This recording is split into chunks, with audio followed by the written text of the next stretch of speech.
Everyone, and welcome to our first ever Women of Water event. And this is the first time we've done this, and a lot of it came about as a result of feedback from many of our stakeholders that they wanted to have an event that really focused on diversity and the challenges that some people have faced in the industry. So we put on this event and we're going to make some changes, and Allison is going to talk about that. Allison is our moderator. But before I introduce Allison, I just wanted to make an announcement. So I belong to this group called Her2O. It's based in the US. A friend of mine founded it. And they're actually doing a call out that some of you might be interested in. So I'll just read this verbatim, is this opportunity to contribute and learn, traveling to Poland to train Ukrainian women in water and wastewater lab methods. The women who are trained then return to the Ukraine to sustain current and rebuild post-war. There are going to be several cohorts over a couple of years, starting in 2024. Most or all travel and lodging will be paid for, but people will not be paid a salary for doing this work. The project is still in development, but Her2O, and I believe Operators Without Borders, that's another organization we've been involved with, are working in partnership on this. And basically, people would go there and be there for 1 to 2 weeks doing some training. And we're just trying to get some feedback on getting people who have experience in water and or wastewater lab, and preferably if they've taught it as well, that would be helpful, but doesn't need to be teaching experience. But basically, just someone who has the experience, worked in a lab, would be able to go and do that. With regards to today, it is my great pleasure to introduce Allison. Are you in here? I don't think you are. No. It's my great pleasure to introduce Allison O'Neill, who is a department chair at Okanagan College in the Water Engineering Technology program. I always love that because the Water Engineering Technology program, the acronym is WET, which is totally appropriate for this industry. So Allison is a stalwart supporter of the Environmental Operator Certification Program. This is her second it is your second term on the board, and graduates some amazing students from the program. That's what I've been told by employers. And without further ado, I'm going to hand things over to Allison. Thank you, Kalpna. That's a very nice introduction. I appreciate hearing that people like what we do over in the Okanagan College world. So I am super happy to be here at the very first Women in Water conference or sub-conference. This idea had been in generation for a long time. It started as a chat over, I think, beer about 10 years ago. And it's finally now here, as sometimes things take a little while to coalesce. So we are here, we're all here, lots of women in the group, so yay that. And we've got women online. And not only that, we've got a lot of men sitting around the room today, which is great, our supporters and allies. So I feel like we're in a wonderful space to talk today. So, well, this is our first Women in Water conference. One of the things that came out of this was we got together and started talking and said, you know, Women in Water, that's pretty great, but I think we're missing the boat just a little bit. We're missing an opportunity to include other groups that may not be as represented in the water industry either. And so we've decided going forward, we're going to pivot this event just a little bit, and we're going to call it Diversity in Water. And we're excited about that. So we'll keep you posted on how that turns out. So a little bit more inclusive, a little bit more open. Yeah, so that's kind of exciting. So we're also going to be changing the format of this. So it wouldn't be at the end of the conference. It would be right at the very beginning of the conference so that it has priority. So that's another sort of thing that's come out of this, the discussions of this. So I hope you all can get behind this change to a more open kind of format. Well, now that we've chatted a little bit about where we've been and where we're going, I'd like to introduce our first speaker. We are very lucky to have Wendy Bennett here from AgSafe Agricultural Association. Wendy is the executive director for this organization, has been a health and safety professional for more than 25 years. She serves as director on 2 boards whose organizations focus on safety and health nationally and internationally. Wendy believes in incorporating physical and psychological safety into daily operations is key to reducing injuries and illness. Wendy is really qualified. She has a degree in psychology and sociology, an MBA, and an advanced certificate in psychological health and safety in the workplace. She is also an accomplished lecturer. She teaches at the University of Fredericton and at BCIT, and she is passionate about this topic. In addition to spending time leading people in this topic, she also volunteers with the Special Olympics and is very physically active in the gym, on the water, and on the slopes. And she's here to talk to us today about self-empowerment, belonging, and knowing that you've earned your position. So when can you come on up?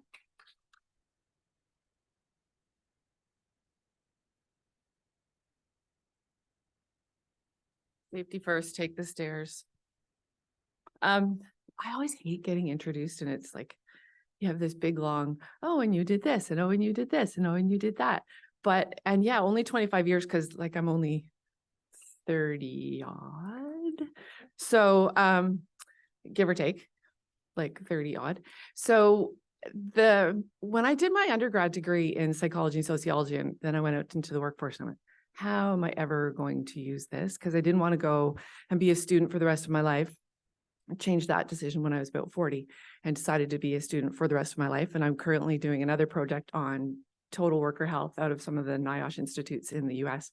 They don't have it in Canada, so I'm hoping we can bring it here. Somebody from Okanagan College maybe has some influence because it's pretty cool.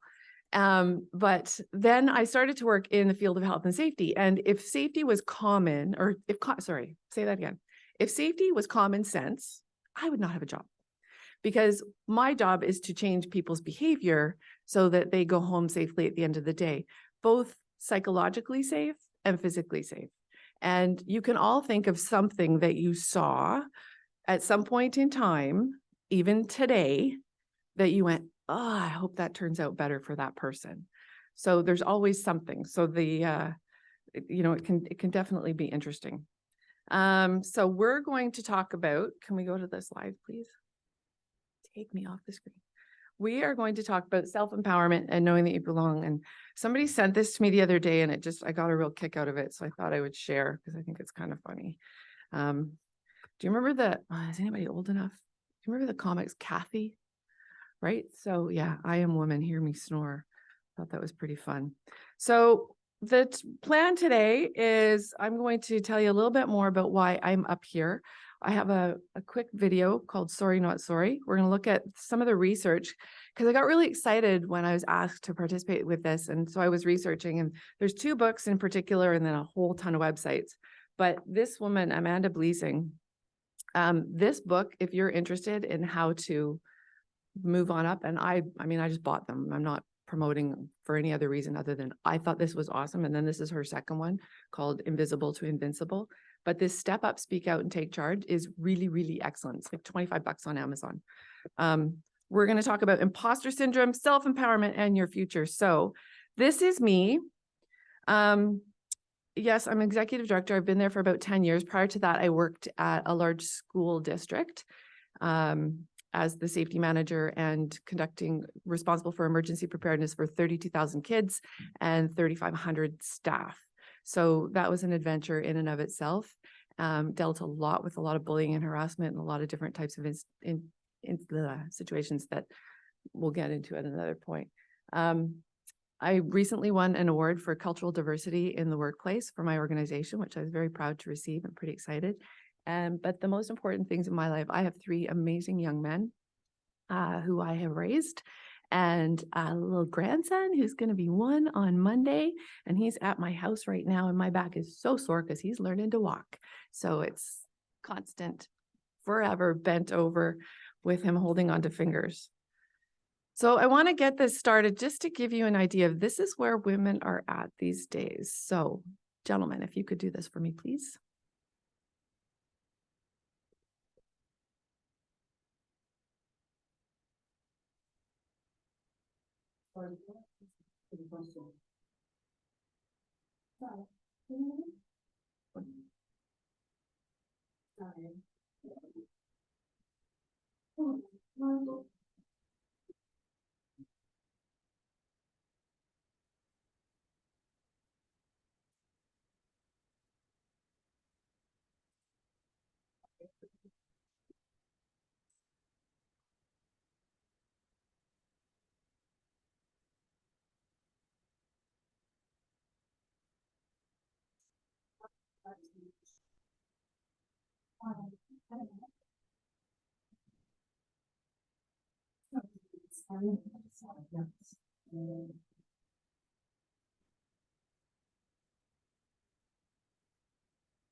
Stop.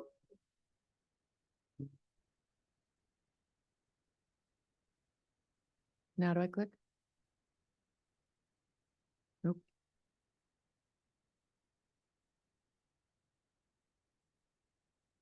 Okay. So yeah, it's a hair commercial, but it has such a positive. When I looked at that and I just went like, how many times I've counted the number of times I said sorry today for not bringing the right thing or whatever. And it's just so important that you are empowered to say, like the one where the woman is handing the child in the when she's holding him, trying to get stuff out of the refrigerator and hands him to the dad. Sorry. Don't be sorry all the time. Yes, if you're interrupting a meeting, I think saying, excuse me, or something to that effect is important, but don't be sorry. And I want you to think today, as we go through all this, as you go through the rest of your day, how many times do you apologize unnecessarily? We're Canadian, we do that, but how many times? And people walk into the back of me and I apologize. And I'm like, that was not my fault. But anyways, just try to just be conscious of the amount of times that you say sorry, where you probably didn't need to. So I want to get an idea who is here. So if you have executive in your title, can you put up your hand, please? A couple. Okay. If your job title says manager or something like that. Okay. If your job title says something that is a supporting role. Okay. If you don't have a job. Okay. How about if you're a parent? If you're a grandparent? If you are, nobody else is a grandma. It's the best thing ever. If you are caring for your children. If you're caring, oh, you're not a grandchild. If you're caring for someone else's children. Yes, as well. If you're caring for your parents or someone else's parents. That's tough, isn't it? Now put your hand up if you worked full-time during quarantine and kept kids educated and entertained. And I just want to say thank you because I don't know how you did it. That was just, I talked about that yesterday a little bit. Finally, the last one, please stand up if you are amazing. Excellent. You should all be amazing or all be standing because you are all amazing. So now turn to the person next to you and tell them that they're amazing and mean it.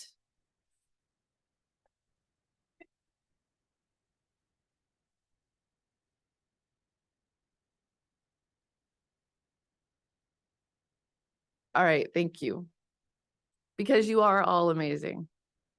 So when I started to do some research into this, one of the things I looked at was at the leanin.org, which is Sheryl Sandberg, who's the former chief operating officer for Facebook and Meta. And she did a really cool TED talk. And just to give you some ideas of where we are in the world, in 190 heads of state, 9 are women. 13% of parliament in the world represented by women. Women face harder choices between personal success and personal fulfillment. Moms often feel guilt. I know I had such a hard time going back to work when my first son was born, and my mom actually got me a book that said, "My mother worked and I turned out okay." My mother didn't work, but she worked hard at home, but she didn't work outside the home. But yeah, my mother worked and I turned out okay. And I really had a hard time with that. So if you want to stay in the workforce and you have children, sit at the table, because men reach for opportunities more than women do. Women systematically underestimate themselves. They do not negotiate for themselves. Men attribute their success to themselves, and women usually attribute it to other external factors. And I know that I fall prey to that myself quite often when, if I'm leading a project and it goes really, really well and somebody says that I did a good job, I never say thank you. I always say it was my team, always. And I've been told you need to take some credit sometimes, but I don't take credit, I take blame. My team takes credit. That's the way I operate, but you need to take some credit for who you are and what you've done. The other one I read was that success and likability are positively correlated for men and negatively correlated for women. So think about that, because that's a little bit interesting. So then when I looked at Amanda Bleasing, and I thought this book was really cool. On her website, you are truly amazing. So she's a coach. She's an executive coach for women. And I'm not expecting you to read all these, but this is what her whole website is based on. You are truly amazing at what you do. And women have the dream that we can have it all. And yet so many women are forced to choose between the life they want and the career they deserve. But you can have it all. All women can have it all. You just have to decide what all is. And finally, that, so many women are forced to choose, but as a female leader, these are a lot of the struggles that are quite common. If you've been passed over or not considered for a promotion, if you're completing high-level tasks at a low-level pay, if you feel that your skills, your commitment, and work ethic are being taken advantage of, finding your voice in a male-dominated environment. If you answered yes to any of those things, I went through again. And so there's a lot of ideas that she has. So have you heard of Simon Sinek?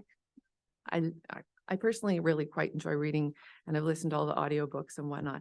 And one of the big things, she references Simon Sinek a lot in these. So he's written Start With Why, The Infinite Game, Leaders Eat Last, among others. But the important part is to define your why and then look at how and then what. Whereas most companies talk about what they do and then how they do it and don't address the why. And his greatest example is Apple computers, because Apple started off with, so IBM said, we make great computers and here you can get this. Whereas Apple said, we can make your life simpler and speed up your processing and make things go seamlessly for you.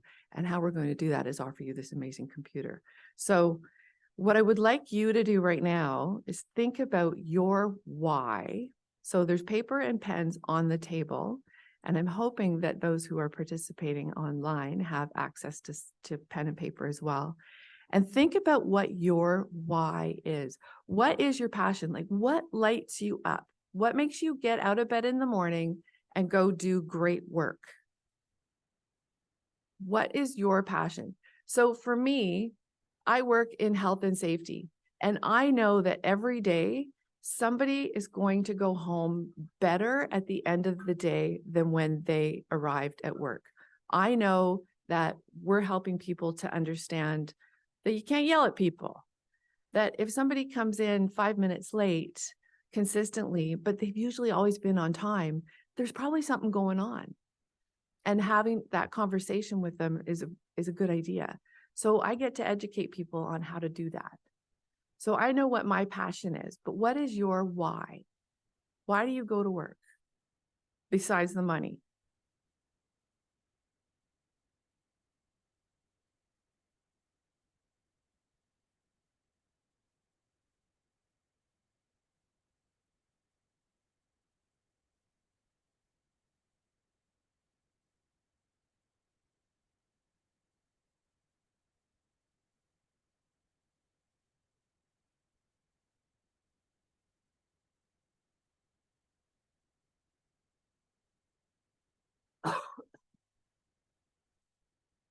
So ideally, you can connect your why with the work that you're currently in. And if you can't, you might want to make some adjustments so that you're connecting your why somewhere in your life. My son worked in construction for a lot of years, my eldest son. He hated it. He absolutely hated it. And at the end of every day, he went to the gym and he absolutely loved it there. And that was where he felt most comfortable. He felt very confident. He felt empowered. And he was talking to one of the trainers that worked there and they said, well, why don't you work at the gym? It's what you love. And fortunately or unfortunately, he got hurt at work and he got a shard of concrete in his eye. And so he couldn't return to construction work. Darn, he was so disappointed. But through the process of his WorkSafe claim, they said, well, what do you want to be retrained as? He said, I want to be a personal trainer and nutritionist. And so fortunately, in this case, that happened for him and he was able to go get his personal training certificate. He's a certified fitness nutritionist. And now he absolutely loves going to work every single day because work is his passion and his passion is his work. And he makes a difference in everybody's lives. So it can be something that's there for you. You just have to reach out and find it. A little bit more about what's going on in the world. This is from Australia, so it isn't exclusively a North American issue. But women do tend to graduate and then earn a lower starting salary. And often that's because they don't ask for a higher salary. They don't ask for increases. Women take career breaks more often than men for family or for further studying, are not as great at negotiating for themselves and aren't offered or considered for the same high salaried opportunities necessarily. But there's a lot of biases that are experienced both consciously and unconsciously. And a lot of it is about your sense of self and whether you deserve it or not. But based on this, women are going to be required to stay in the workplace about 15 years longer than men to retire with the same income, which I'm in the Freedom 80 Club. I don't know about the rest of you, but that's where I'm at. Some of the contributing factors we need to look at, though, because women don't necessarily demonstrate ambition in the same way as men do, there may be a little bit of discrimination. Already talked about unconscious bias. If women sing their own praises, they're sometimes judged a little bit negatively. There may be a lack of confidence when it comes to asking for a raise. How many of you feel comfortable going in and saying, I deserve X number of more thousands of dollars to your boss? Yeah, that's awesome. I did that for the very first time last year. And thankfully it was on the phone because I was shaking. But I was really, I knew that it was necessary. I knew that I'd been not in the right place for a period of time. And dealing with the pushback was interesting, but I got what I wanted. So I usually do. Young girls are often, sorry. I also, I mean, I have 3 amazing boys, but I also raised them on my own for the last 29 years. Well, my oldest is 30, so I didn't have to raise them for that much longer, but you learn a lot. You learn a lot when you have 3 teenagers and you're a mom by yourself. It's very interesting. Young girls are also socialized not to rock the boat, with the ideal being still somewhat antiquated. Women are diminutive, they're likable, the others can rely on her to take care of them. And that still has a significant impact. Still, there's a lack of societal expectations still for women to be the breadwinner or take the lead in the salary, although you're seeing more and more role reversal in recent years. And I was reading about somebody really, really powerful, like Estee Lauder or somebody like that, who wouldn't take a full salary because she wanted her husband to always earn more than she did. And only when he died did she end up earning like millions of dollars a year or something. I don't think that's the right person, but it's somebody like that. I was quite surprised. And then, you have all the career breaks and things like that we already talked about.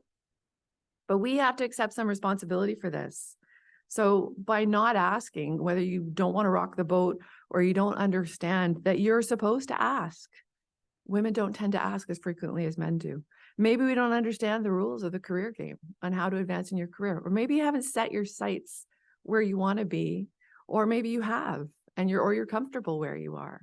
It's I was talking to Kalpna earlier, and it's like I look at the career opportunities on LinkedIn all the time when they pop up, and I'm saying, what's that job about?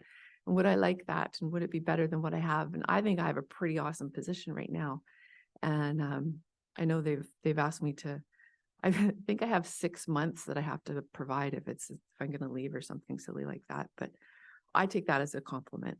But if you're asked in a performance appraisal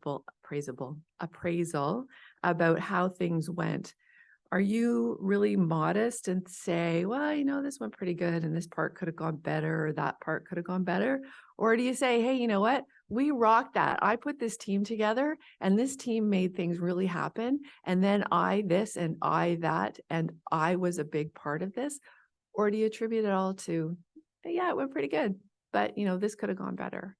So staying on top of being super, super positive.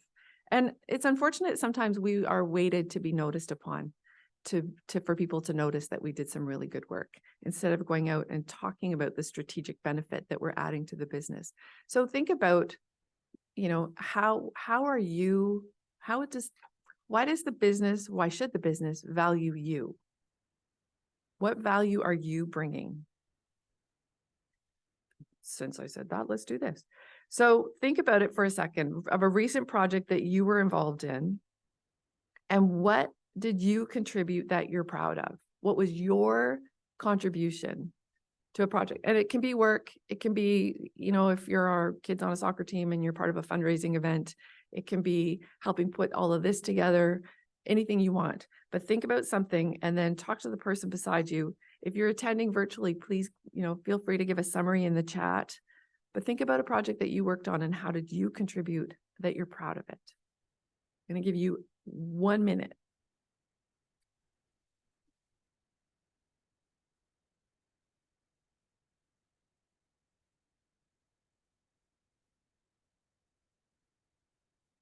I'm just going to grab water.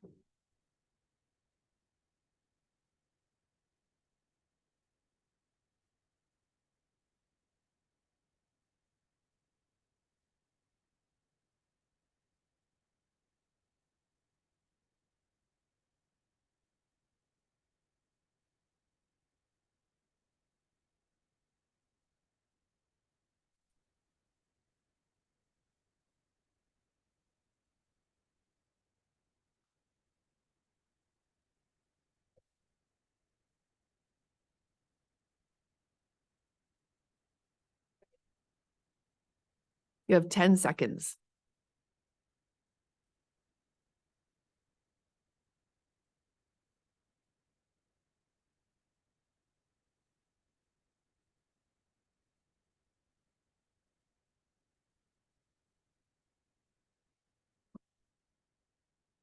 All right, that is so awesome. And it's how many people had the person they're talking with reference we at least one time?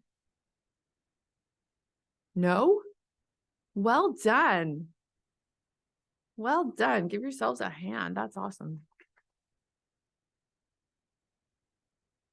All right. So these two researchers that I'm referencing, and I did read a whole lot more, but this, honestly, this Amanda Bleasing, I think she's pretty cool. They all agree that women tend to underestimate themselves, tend to fail to negotiate, and tend to give themselves credit for their own success. The next one I'm going to talk about is imposter syndrome. Have you heard of it? Do you ever feel it? Like all the time? I think we all suffer from it at some point in time. Women are more likely than men. But I asked my sister, I said, do you ever talk, you know, what do you think about imposter syndrome? And she went, oh God, every single day. My sister is the chief of oncology at Children's Hospital in Eastern Ontario. And she is the chair of SIOP, Society Internationale something pediatrics. Anyway, so she's the host for the conference that brings in about 4,000 people from all around the world that are dealing with pediatric cancer. And I said, you imposter syndrome? She said, totally. I don't know how I got here. I don't know how this happened. I don't know why they think I'm so smart. I'm going, okay. And you run a marathon every year and, but you know, it happens. And the biggest one, the definition that I found, persistent inability to believe that one's success is deserved or has been legitimately achieved as a result of one's own efforts or skills. So did you get into your position out of sheer luck? Or because somebody happened to, oh, hey, this person would be really good for the job, and then they just decided to keep you, rather than believing that you have the qualifications. When I started at AgSafe, I was recruited. I was recruited into a different role, and a week in, my new boss went on vacation, but funny story, my new boss, so he was about to retire, which I didn't know, but he would send me an email, and then he would run down the hall and he'd go to the door of my office. He goes, I sent you an email. Okay. Hey, well, what do you think? I went, I haven't got it yet. Like, you got here faster, but he's okay. And then he'd go back, and then I'd reply to the email, and he'd come back and goes, I got your email. Hey, it was so cute. Yeah. Anyways, it was really hard to get any work done, though, I got to tell you. But he went on vacation the second week, and the board chair came to me and he leaned forward and he goes, you know, Bruce is retiring, right? I said, oh, okay. No, didn't know that. He said, yeah, play your cards right, and that job can be yours. And I said, well, when's he retiring? He said, later this year. So apparently, when they recruited me, they were looking down the road a lot further that I wasn't aware of, but I'm very, very grateful that that did happen. But yeah, the email system was, oh, some of the stuff was so antique, but anyways, that's beside the point. But there's a lot of different types of imposter syndrome, and they've listed them on this poster. I'm not going to go into a lot of detail, but are you a perfectionist? Okay, so don't settle for perfect, or don't sorry, I got that wrong. Don't give up good because you need perfect, right? And that's a tough one sometimes. Do you consider yourself or feel the need to be the expert? Think about that one. Are you the soloist? I can do it better myself. It's way easier to just do this than to try to teach somebody else. I know I suffer with that one a long time. Do you feel the need to be the superwoman, doing everything? You know, they say, if you want to get something done, give it to somebody who's already too busy. So I volunteer with Special Olympics, and I do not have time, but I coach swimming, and that's an adventure, but I do that as much for me as I do for the athletes that are there, because when I leave at the end of the day, at the end of that hour, it's so fulfilling. And I would encourage all of you to get into something like that. There's one young man, all he wants to do is go in the hot tub. So we're at the end, I'm saying, okay, Mateo swim. Mateo hot tub? No, Mateo swim. So off he goes on doing back curl, singing, row, row, row your boat, the whole way down, the whole length. And he doesn't use his arms if he's using his legs, and he doesn't use his legs if he's using his arms. His plane will go faster if he doesn't both together, but he doesn't quite get that because he has to sing. So that would be 3 things at the same time. But it's just, and then he gets back and he says, Mateo hot tub. It's like, no, Mateo swim. But it's pretty fun. So, you know, if you're too busy, they'll give you something more to do. But imposter syndrome, it can also, you know, if you're feeling anxious, or sometimes depression might be looming, or you're suffering from burnout, there can be some strategies if imposter syndrome is something that you have to be concerned with. So one of them is thinking about labeling your thoughts. So if you're starting to feel anxious, or you're starting to feel that this is coming in, if you label your thoughts and address them, they're already taking up your energy. So if you purposefully bring them there and say, okay, when these appear, this is what I'm going to do about it. And this is how I'm going to think it through. Mindfully observing them, sitting with them. And, you know, they say that if it's something that scares you, the more you're exposed to it, the more likely it is going to be to go away.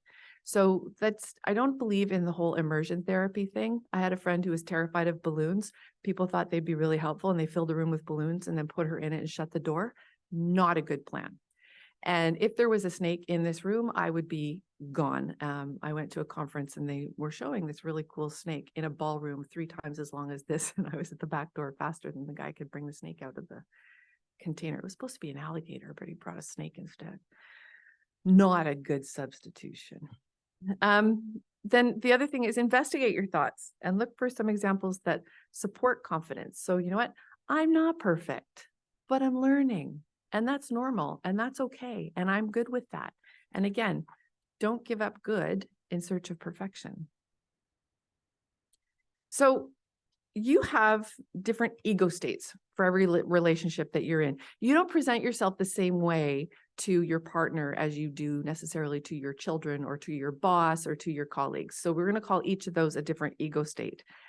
And you adapt your ego state to suit the needs and the nuances of each relationship that you're in. So as long as it originates from a genuine place and it's not completely putting on a show, it allows you to connect and to communicate effectively with wherever you are and whoever you're with. Sometimes you'll feel super at ease and very confident. So how many of you would feel super at ease and very confident if we switched places right now? Nice. Usually I have people going, oh God, not a chance. But that's awesome. So 3 people I can leave my notes and swap. No. But a lot of other people would be imposter syndrome symptoms, thinking not happening. Did you know that the 2 things that people fear the most in the world are public speaking and death? And that rotates annually, which is first and which is second. I don't know if that's still the same after everything we've been through lately, but it's that's up there. My parents think I'm absolutely insane that I like to do public speaking, like insane, mostly because I failed kindergarten, because I wouldn't do show and tell. Go figure. But if people, so triggered by some uncertainty, some new experiences, if you have doubts regarding your own competence and that voice in your head that says you're out of your league and they're going to fire you any minute, you need to figure out a way to go back to one of those ego states where you are confident and feeling competent and comfortable and able to exude the confidence that's needed for that situation.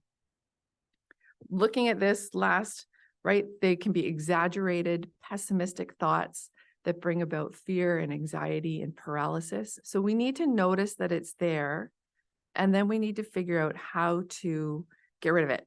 So thinking about which ego states embody confidence and empowerment and how you can transfer the positive attributes of those to the time when you're feeling that little imposter syndrome is showing up. So what you need to do, and what I want you to think about right now, is think of areas of your life or circumstances where you feel most proud or you feel self-assured. And I'd like you to take, again, sorry, this is very interactive. It's a workshop, not a lecture.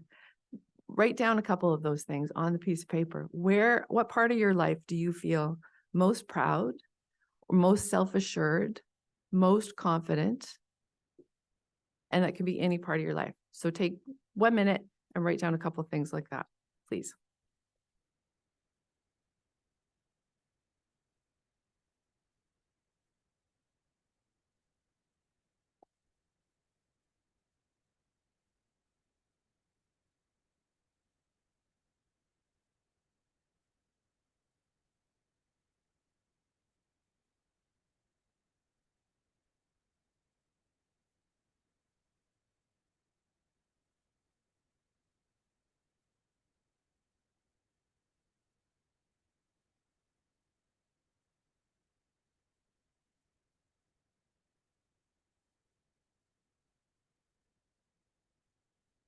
All right. So thinking about the specific strengths that are utilized in those ego states. So for example, perhaps as a friend, you are very loyal, you're kind, you're especially good, non-judgmental listener. Maybe at work, you're very organized, you're reliable. People know you as the go-to person for things that are complicated. When you look at what you have written down, what are the specific strengths in those areas, if you think about that for a second? You can write it down or just think about it.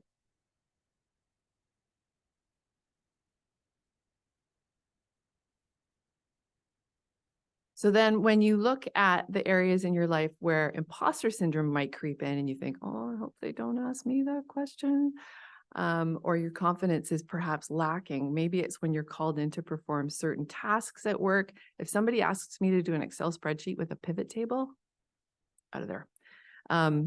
Probably not the greatest example, but I have an MBA. I'm supposed to know how to do that. When you're in a conversation with somebody in your personal life, awkward conversations are so hard, and so many people will just put up with everything that's going on because it's better than trying to have that awkward conversation. But if self-doubt is triggered in those situations for you, how can you take the positives that you've noted already, where perhaps you are a really good communicator and a good listener, and transfer that into the area and the arena where it is more challenging and you might feel a little more uncomfortable. So how can you address that? You've got that in you. You identified it. You're able to do that. How can you move it from the ego state where you're comfortable with it to the one in which maybe you're a little bit less comfortable doing that? So it's important to remember that it's there for you. All right. Harvard Business Review, which is, I think, a pretty legit place to go get some reading done in 2021. They said that imposter syndrome, or doubting your abilities and feeling like a fraud at work, is a diagnosis often given to women. But the fact that it's considered a diagnosis at all is problematic. The concept was developed in the 1970s, but it excluded the effects of systemic racism, classism, xenophobia, and other biases, took a fairly universal feeling of discomfort, second guessing, and mild anxiety in the workplace and pathologized it, and especially for women. But the answer to overcoming imposter syndrome is not to fix individuals, but to create an environment that fosters a number of different leadership styles where diversity of racial, ethnic, and gender identities is viewed as just as professional as the current model. And I think that is how I want to end that part. Of course, you're the boss.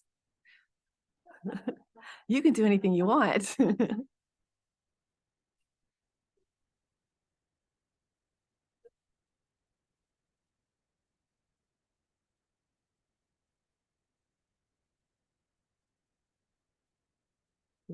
Is the difference or similarity between the two?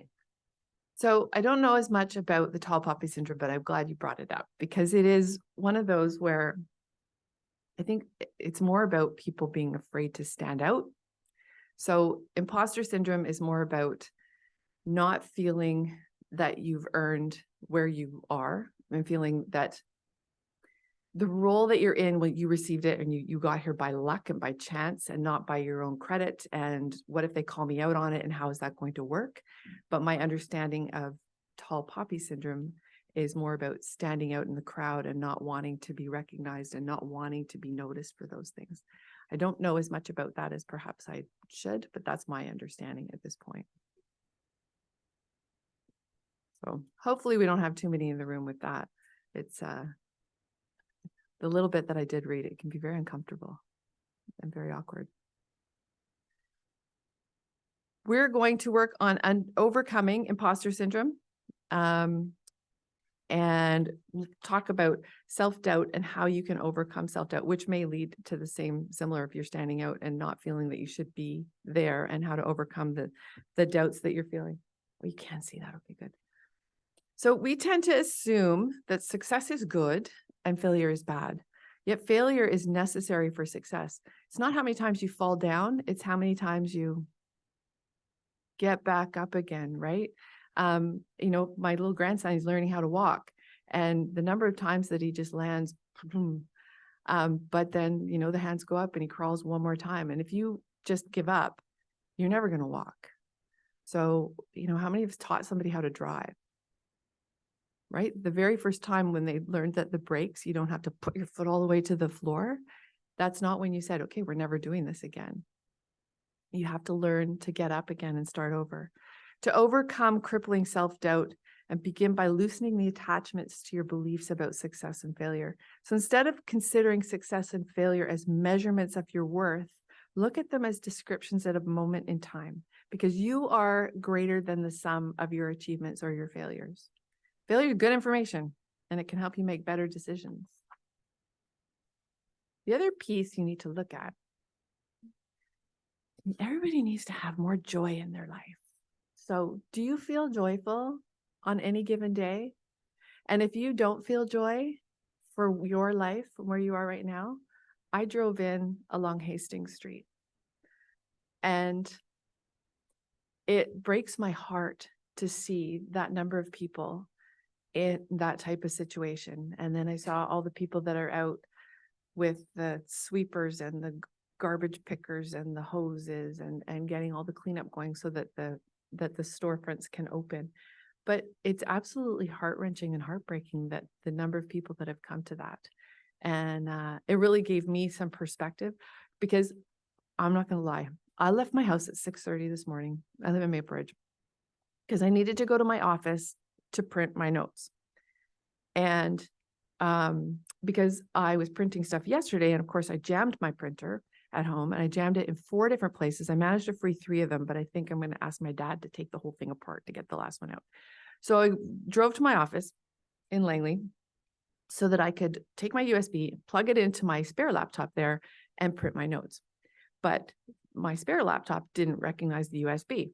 So then I thought, well, it must be my laptop. So I went to use another laptop that was already there, but then I couldn't sign on to it. So then I was trying to use my phone to get the password for the person whose laptop I was trying to use, but then I couldn't find that.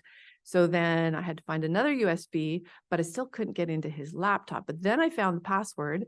So I was able to get into his laptop to put the new USB in there, which the guys back there have, thankfully, so that I would be able to print. But then the printer didn't like me. So anyways, the short story is I could have been here at 7:30, but always have a backup plan and always be prepared, because, and I was stressing. And then I saw all these people on Hastings Street, and I realized that pretty small problem that I had, because I still got here. So tackling your joy deficit, it's important that you have some gratitude in your life. So cultivating a gratitude practice can be super simple. First thing in the morning, last thing in the evening, whatever works for you. My girlfriend, at the beginning of every single day, she and her kids write down something that they're grateful for, and they put it in a jar.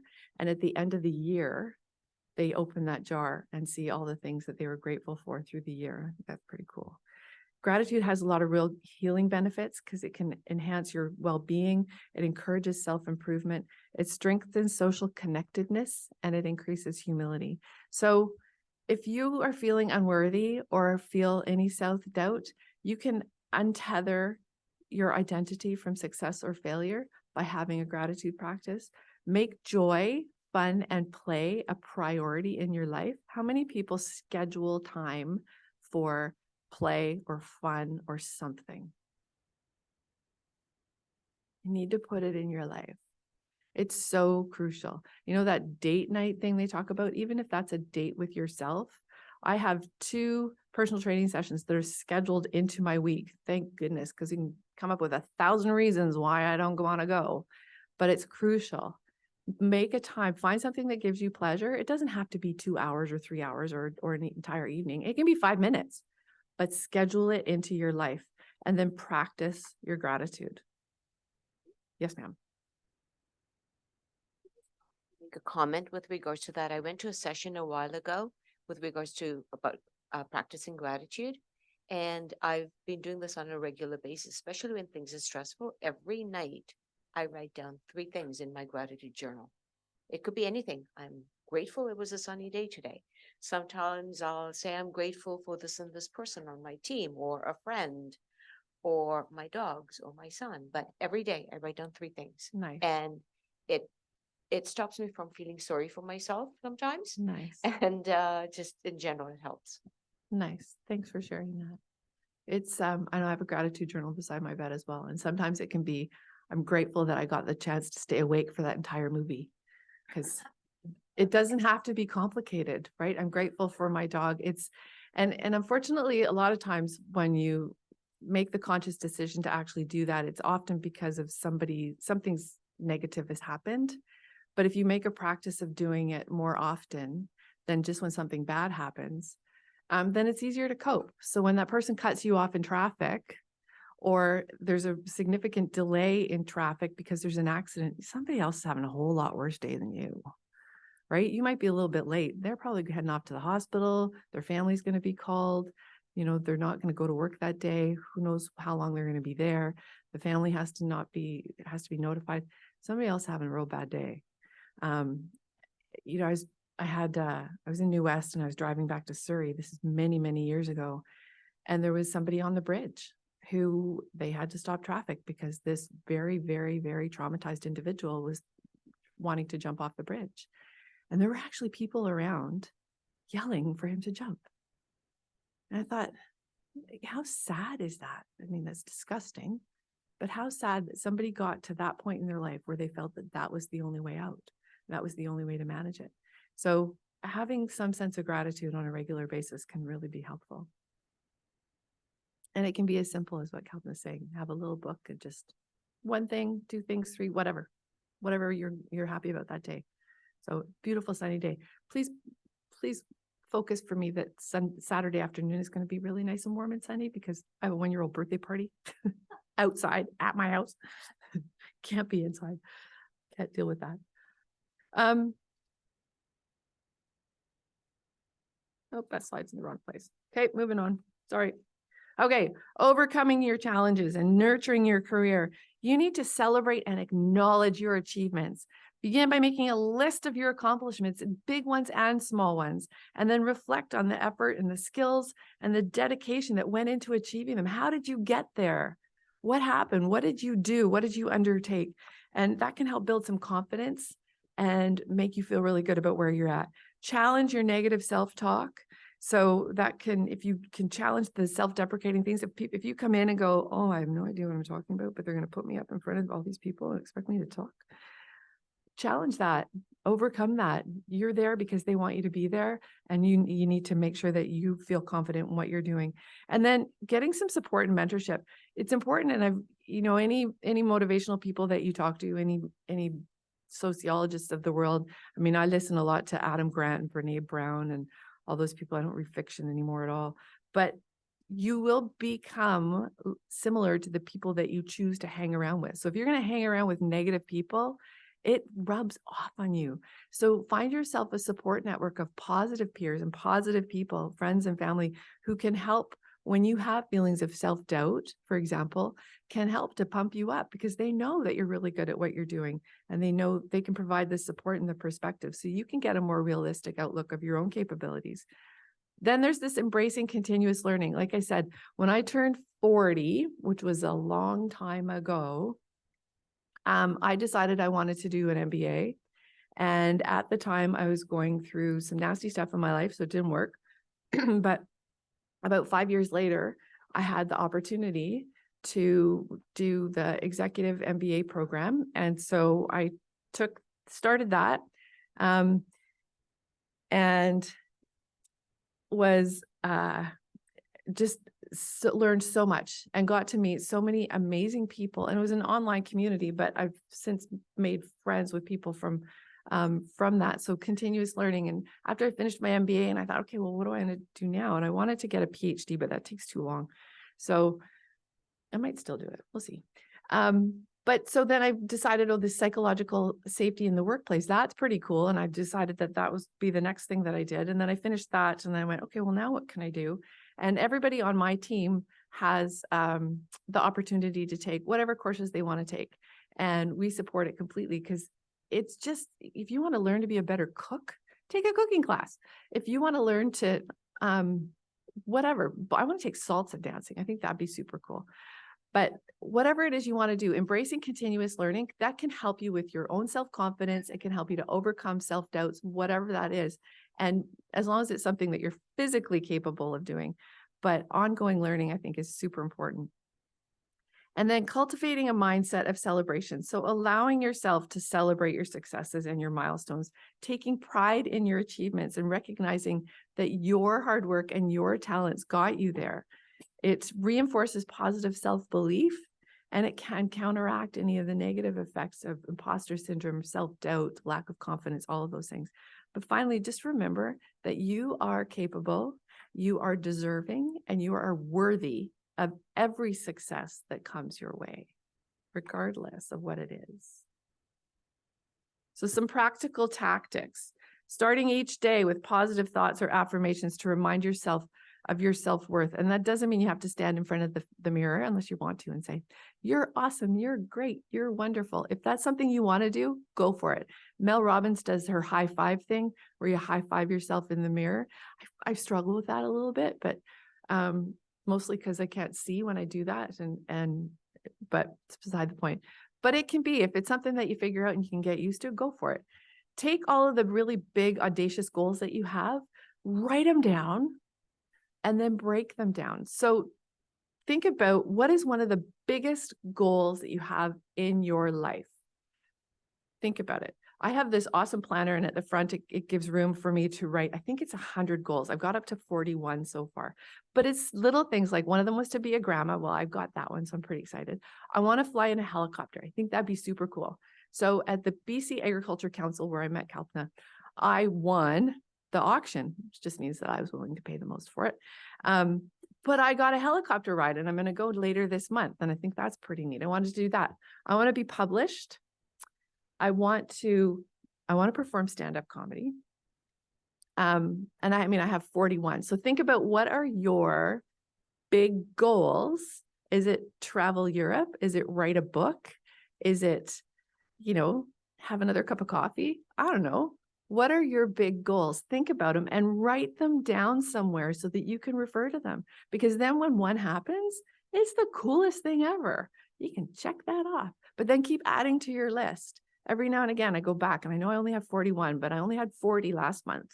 And then I added one. Another thing I want is a big diamond ring. So I'm saving up for that, because I'm not waiting for somebody else to give it to me. Not happening.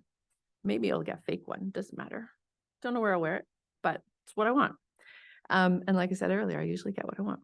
So prioritize self-care activities that rejuvenate and recharge you. So exercise, time in nature, reading. Lots of people like to meditate or do some other form of mindfulness practice, something that makes you feel good about you. Surround yourself, we talked about this already, with positive people, the gratitude journal. Practice self-compassion. Give yourself a break. When something doesn't go right, that's okay. Fix it, move on. That happened. Oh, well, move on. Do the next thing. Just try not to let it happen again. Learn from it and move forward, right? If you dwell on it forever, it's just going to make you angry and annoyed and upset with yourself. Celebrate small victories, right? I got here on time today. That's a victory. That was a big victory, actually. Challenging negative thoughts, reminding yourself of past achievements. And failure is an opportunity to learn and to grow. Always. It needs to be. And then reflect on your progress at the end of each day. So I thought this list was pretty amazing. So I really liked it.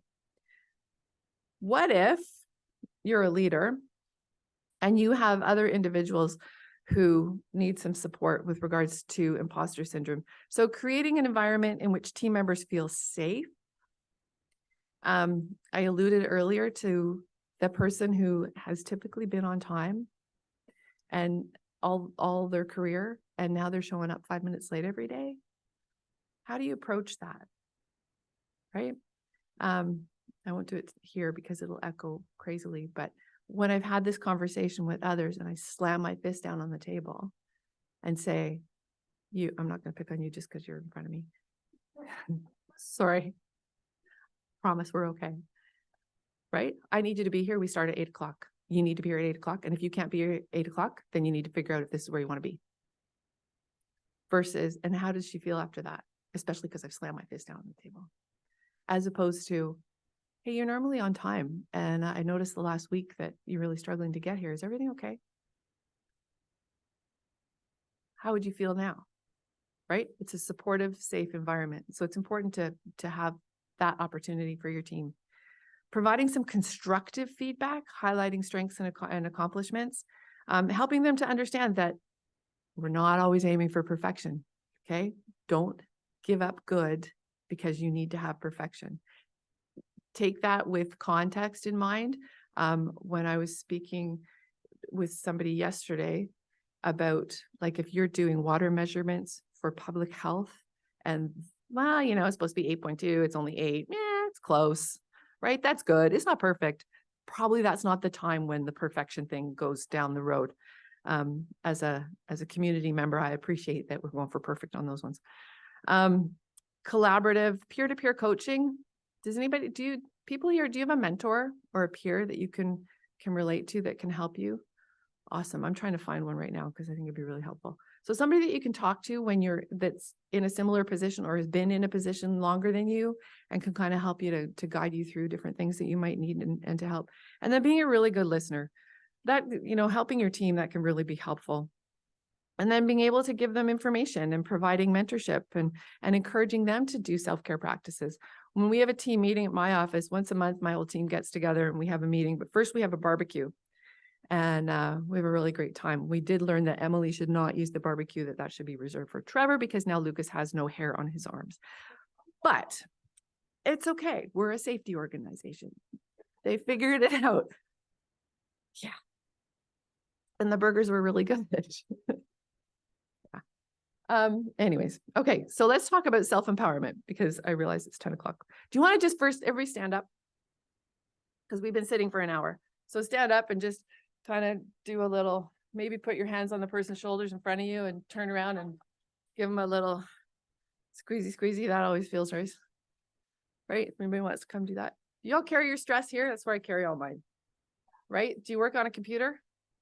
So you do this as the day goes on, and then you have to forcibly push your shoulders down. So that's a really good thing to do. There's an app you can get on your laptop actually that'll remind you to do that every now and again. Right? Pushing your shoulders, your elbows down into your chair if your chair has arms. Otherwise, take the arms off your chair because you'll use your mouse, but you do this over time. And at the end of the day, it's like, why does my head hurt? Why does my neck hurt? And then you go to the massage therapist and I think, what is wrong with you? Oh my goodness. Yeah. Anyways. Okay. So does that feel better? So self-empowerment, it's more than just positive thinking. So it requires you to understand your strengths and weaknesses and the situation around you. So that way, you know what steps to take for your own sake. It means you believe that you can carry out the plans. So you know what you need to do and you have the belief that you can do it. So for example, if self-empowered people want a change, can we go to a slide, please, and not me? Thank you. In a system of governance, they don't wait around for things to improve. They set realistic goals and they act on them. They may choose to organize other people. They may create local aid networks, inform and educate the public, and practice alternative means and leadership support. So to empower yourself, you need to recognize your own abilities. Take account of your abilities and the power to change your circumstances. So look at your strengths and look at your weaknesses. And when you have a realistic understanding of them, think about how they can help you to accomplish your goal. Those goals that you wrote down, how are you going to get there, right? I always wanted to fly in a helicopter. I wanted to do that my whole entire life. We go to this auction and it's worth a lot more than I paid for it because nobody dared bid against me. But I don't know why. Silent auction standing over top of it going, you don't really want that, might have had something to do with it. But right, figuring out what it is you want and having a healthy sense of efficacy that you have what it takes to get what you want is the first step in empowering yourself. And I mean, I stand up here and I say, I get what I want. I don't always get what I want. But if I want something bad enough, I'm going to work hard to make sure I can get it. And it might take a really, really, really long time. But you all can do that too. It is not rocket science. If there's something that you really want, right? When COVID happened and my cupboards opened and my wine cellar was going, hey, and my gym closed and I gained 40 pounds in I didn't gain 40 pounds. I gained 30 pounds in 6 months. It was disgusting. It was absolutely disgusting, but I was a couch potato. I was working with my head down and I was just grabbing whatever was handy to eat. And then at the end of the day, I was drinking wine. I was drinking a bottle of wine and not ashamed of that. Wasn't the best thing, but that's what happened. And I gained all this weight. And then I had to see a doctor for something and he put me on the scale and I went, oh, no, that can't happen. So I set a goal to lose 40 pounds. So I gained 30 and I set a goal to lose 40. It took a long time, but I did it. And it was hard. And exercise every single day is crucial. And watching what you eat and stop drinking wine every day is a bad idea. But then the gym opened again and I was able to go, but that was my goal. Took a long time. And so, you can get what you want. You just have to work for it. Increase your knowledge or your abilities after taking account of yourself and your situation, and decide where can you improve. Does that mean you need to get more expertise in an area or get more knowledge or more understanding of a topic or things like that? But cut yourself some slack, give yourself a break and go learn more about it. Set your goals, right? Figure out what you want and create a plan to get there, right? If you want to lose 40 pounds, right? You sign up with the gym, you make a commitment. I go twice a week with my friend and I pay a trainer. God help me if I don't show up one day, right? I'm going to be in big trouble and out a lot of money. So you make a decision and you just have to go and work towards with your action plan. You need to have a good community of people around you who support you and, you know, are appreciative and can affirm your actions and are constructive. You surround yourself with negative people, you will be a negative person. You surround yourself with positive people, you will have a more positive outlook on life. And then being assertive. There's a difference between being assertive and being aggressive, right? And sometimes that's a very, very fine line. So you need to assure that you are being assertive by clearly communicating your thoughts and your contributions. Being honest. If you don't have time to take overtime because you have too many things going on in your life, then you can decline overtime. You just have to use the appropriate choice of words and express the needs and respectfully disagree or be open to having that conversation, right? You don't have to be dumped on. And then practicing self-care. And that can be whatever. It doesn't have to be the cushy, fluffy stuff. Self-care is giving yourself a break, giving yourself permission to not feel great some days, giving yourself permission to go for a walk, giving yourself permission to take care of you.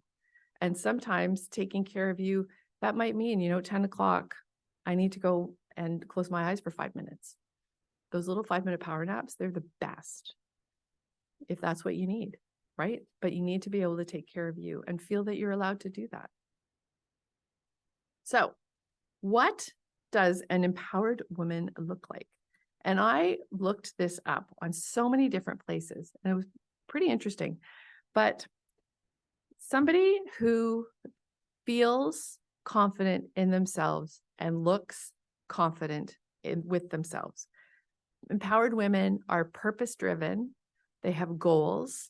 They have a plan to achieve those goals, and they set out to do it. They keep pushing forward. She is generally powerful, strong-willed, and powerful. I'll be cautious on the use of that term because power is perceived quite often as well. If you look at anything that involves bullying, for example, bullying is misuse of perceived power. So the powerful part has to be addressed. But typically, an empowered woman has power within herself, is strong-willed and controls her own destiny, does not wait for others to control it for her, can make her own decisions, pushing towards goals and a better world, chooses her own path and marches down it courageously, not timidly, courageously. And I love the last one the best, supports other women, right? Part of a larger group. So self-confidence might be the most important characteristic of an empowered woman. So as part of self-confidence, these women tend to know exactly what direction they're heading in. They aren't passengers passively sitting by on the journey of life. They have confidence to make the decisions that align with their dream life. So they may share opinions openly with others. They may ask for what they feel they deserve in the workplace and will not accept being belittled by others. They're not afraid to say what they think. When interacting with an empowered woman, you will likely find her very personable, so easy to talk to. They're typically outgoing, charming, bubbly, generous. It's like Kalpna. Truly, when I was reading about this, honestly, I was thinking about you. I really, really was. But an empowered woman isn't an island. So instead of closing herself off from the world, she readily embraces new people and new experiences, typically has a smile and encourages others to ask questions. You'll often feel at ease talking with empowered women. And if you're working on embracing the characteristics of an empowered woman, she'll likely be right there beside you to help guide you into your success with that. Most empowered women take pride in their appearance. You won't likely find her shopping in pajamas unless she's experiencing a true emergency. So I have a pair of scrubs that I wear quite often for kind of lounging around the house. So my friend who's an ER nurse, she might have borrowed them from the hospital for me. And anyways, on the morning of Thanksgiving one year, I realized that I didn't have a roasting pan that would fit the size of the turkey that I had. So I live near a hospital. So going in my scrubs to the grocery store was not the same as going shopping in pajamas, right? Because what happened is I had somebody come up to me and say, "Thank you so much for your service." I went, "Oh, you're welcome." What else was I going to say? So, but anyways, empowered businesswomen tend to wear outfits that do exude professionalism, and you don't have to spend $1 million to look professional. Winners is an awesome place to shop, but you can still look great on a budget. Public speaking, we already talked about, is very uncomfortable for many. The stats say between 72 and 75% of the population suffers from public speaking anxiety. That's according to the University of Florida. But empowered women have no issues with public speaking. And you can go to Toastmasters or something like that if it's something that you want to get better at. I know I was doing a talk many, many years ago, and I guess I had something in my pocket. And I noticed this about somebody the other day. And I jingled my keys or my change or something. I don't keep stuff in my pocket, so it's weird. But anyways, and this guy comes up and I didn't ask him for it, but he said, "You would really benefit from going to Toastmasters because I noticed that you did this." And I said, "Okay, well, thank you for the feedback. Do you have anything positive to say about my talk? Was it okay?" "Oh, I was really just focusing on that." I'm going, that's not helpful. So you need to go somewhere that they're going to help you to get better and not just point out all the negative things like that. Empowered women also, they are not floating through life. They have audacious goals and keep pushing towards their purpose, considering all areas of your life when you're setting your goals. Like I know one of mine, those commercials with Bali and the Maldives and all those with the water is just crystal clear, light blue, and there's the huts on top of those, and you can see that. I want to go there. Like, that's one of my goals. Has nothing to do with work. Well, I guess it does because it's really expensive.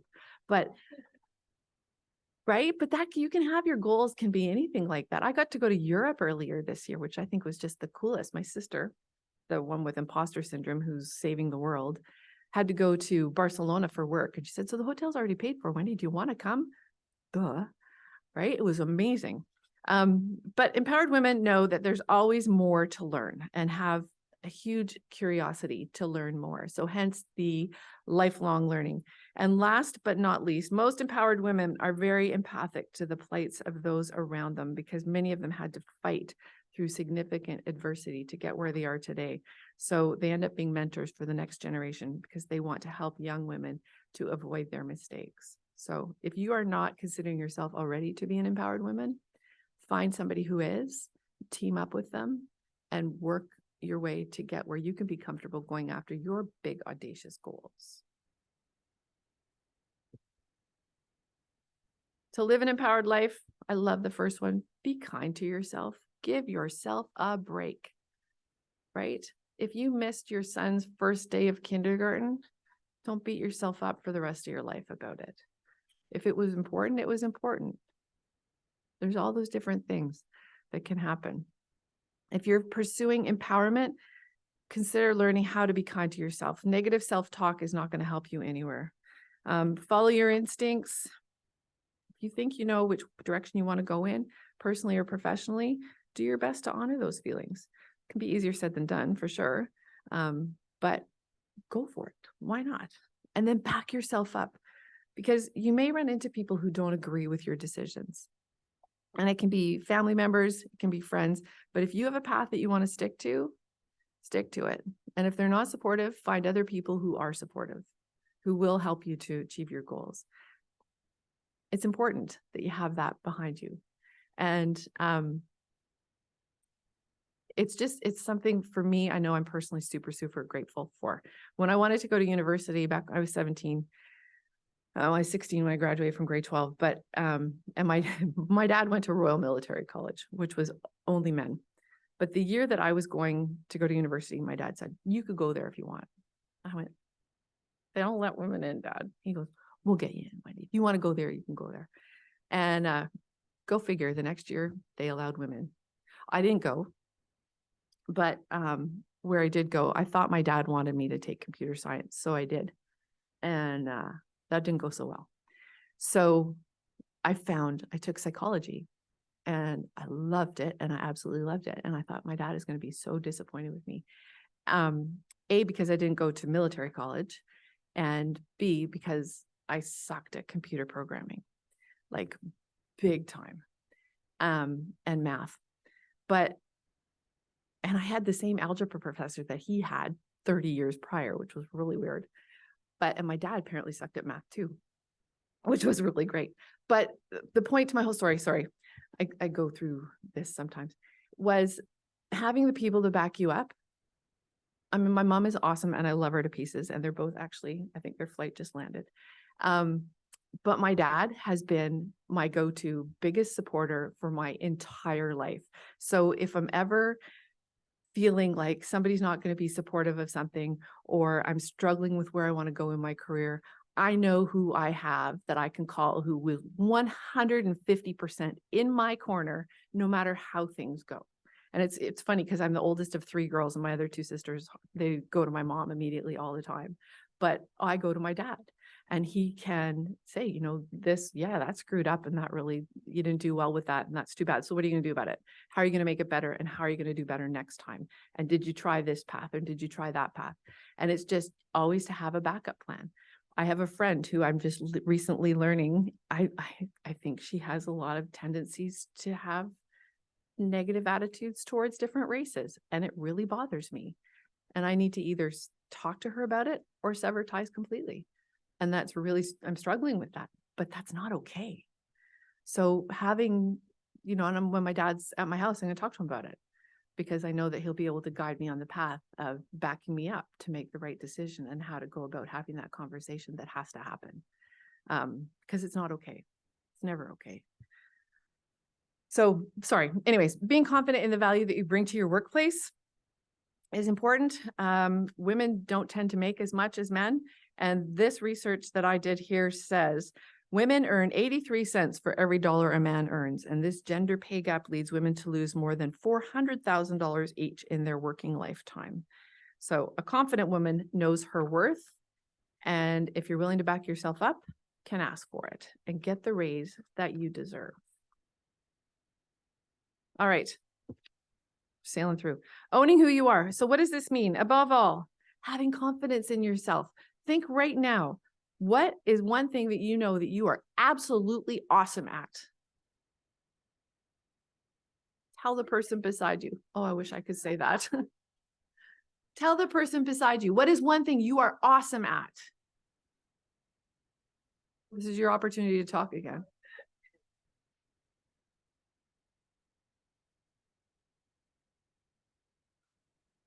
You just wait. Sleeping becomes a habit.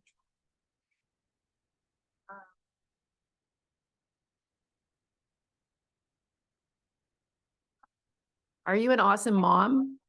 Are you an awesome runner?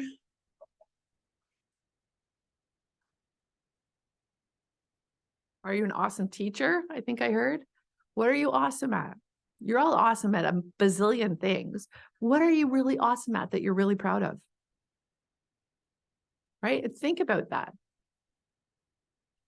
Think about that one. I am not an awesome skier, but I love it. I'm not an awesome sleeper. So it doesn't mean that you're 100% confident in absolutely everything that you do every day. We're going to make mistakes. Hopefully you're going to learn from them. And then, you know, be kind to yourself. If you're always chasing perfection, you're never going to be happy.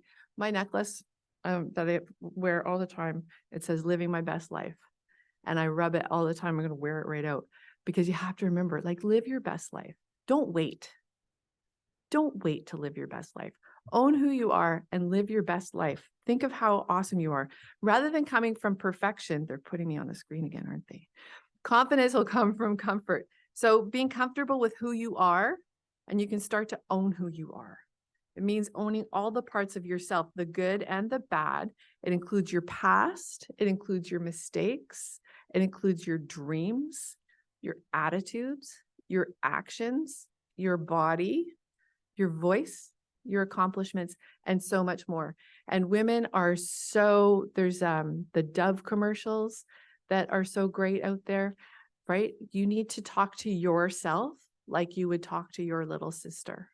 If you think about that, there was a study that they did about, they had a reflection about women looking at themselves in the mirror and saying, you're this, you're that, you're this, you're that. And so much of it was negative. And then they flipped it and put the sister in front of her and said, now say those things to your little sister. And she's like, there's no way I can't do that. That would be mean. That would be just unkind. So why do you talk to yourself like that? So you need to learn or practice, not learn, maybe learn, but practice being kind to yourself in all aspects, right? We'll say it again. You need to love yourself first, but being in the end, being comfortable and confident with yourself, it sets a good foundation for all relationships, friends and family, partners and colleagues. So when you're confident with yourself, you're less likely to get involved or get caught up in bad relationships because you know your self-worth and you're able to stand up for yourself. So when you see that something is going sideways, that's not good for you, you're able to back out. Confidence can make you more compassionate because there is a positive association between self-esteem and empathy. So with fewer feelings of inadequacy, jealousy, and potentially insecurity, you can feel more compassionate, empathetic, and caring towards others. Everybody's familiar, and it's if you've listened to Brene Brown and all, the difference between empathy and sympathy. Right? She has a great little video that she does. It's a cartoon about, sympathy is, oh, I'm really sorry that you're going through that. That really sucks. Versus, and then often they'll say, well, at least you can this, or at least you have, and trying to bring the positive. And a lot of people try to provide support to somebody that way. But the empathy is more about owning or being in the feelings with that person and saying, it's really tough to lose your home to fire. And, I've been there and I know how tough that is. And how can I support you and help you to get where you're going? I was recently up in the Okanagan and I have lost my home to fire. So being able to talk to some of the people at the hotel that I was at who had been evacuated and they don't have a place to go back to. And they said, you don't know what I'm feeling. Actually, I do. I've been there and it's not fun. And it's really tough.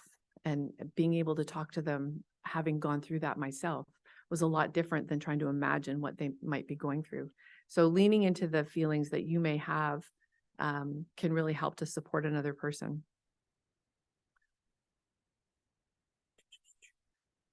All right, to your future. Making a list of the things that you like about yourself, owning up to your mistakes, let go of your past, stay positive, and do a social media detox. If you're following things that, right, everything is so perfect on social media. There's all these cool filters and you can take pictures. People don't post the negative crap that's going on in their life. They only post everything that's all, sunshine and roses, unicorns and rainbows. So is that real? Is that reality? So don't compare yourself and going, oh, look at what they've got. I don't have that. It's not worth it, right? I say, here's to strong women. May we know them, may we raise them, and may we be them. And if you have daughters, raise them to be strong women. Please. And thank you so much for having me today. There is time if we have any questions at all.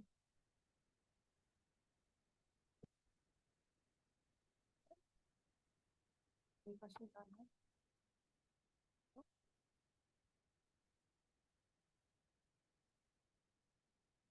Do you have a website at all with your motivational speeches and notes? Because I think your presentation is amazing and I feel very motivated and more empowered after listening to you, and I would like to learn and Thank see more. you. That's awesome. To be very honest, this is something that I'm just starting to develop and just starting to pursue. And I will absolutely be putting that together. It's my youngest son is a sorry guys, he's brilliant. He's 25. What is that? Z? Okay, he's a Gen Z, and he's the guy that I get my new phone and say, here, make it ring like this and make it do that. So he's coming home tomorrow from Costa Rica, and we will be doing exactly that. And that is the nicest thing you could have ever said to me. So thank you so, so much. I really appreciate that. What should I call it? Awesome. Thank you very much. This was absolutely wonderful. Thanks.